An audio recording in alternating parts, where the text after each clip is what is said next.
Hello guys, welcome to my another mini blog. তো চলো, আজকে একটা নতুন দিন। আজকে হলো স্বাধীনতা দিবস। তো সকাল সকাল সাডেনলি প্ল্যান করেছিলাম যে মুভি দেখতে যাব। তো সেই মতো বোন আর আমি বেরিয়ে পড়েছিলাম, কিন্তু কপালটা এতটাই খারাপ ছিল যে একটা আইনক্সেরও টিকিট অ্যাভেলেবেল ছিল না, সব হাউসফুল। তো লাস্ট পর্যন্ত আর কি ঠিক করলাম যে কলেজের টাইমে যেইখানে যেতাম সেখানেই যাব। তো সেই মতো বাস স্ট্যান্ডে চলেও এসেছি। তো আমরা অনেকটাই তাড়াতাড়ি পৌঁছে গেছিলাম, তাই বোন বলছিল যে এত তাড়াতাড়ি আসার কি দরকার ছিল, এই বকবক করতে করতে হাঁটছিল। আমি ওকে বলছিলাম চল না, দেখতে দেখতে সময় কেটে যাবো, একটু সেলফি তুলবো, ভিডিও নেবো, ব্যাস আবার কি। তো সেই মতো আমরা চলে যাচ্ছিলাম হলের সামনে।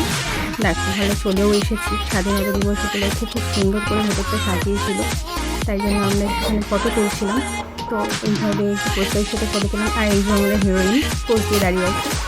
এই যে মুভি শুরু হওয়ার আগে আমরা চলে এসেছি, সেটা খুব এক্সাইটেড ছিলাম। দেন মুভি শেষ হওয়ার পর আমরা একটু জুডিওতে গেছিলাম। জুডিওতে নাকি সেলস হয়েছে, আর পাশেও ছিল ইউএসটা।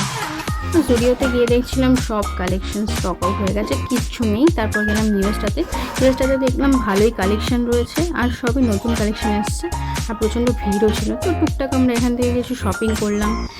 দেন অনেকগুলো ড্রেস নিয়েছিলাম। তো আমরা একটু মিরর সেলফি নিচ্ছিলাম, বিলিংও হয়ে গেছে।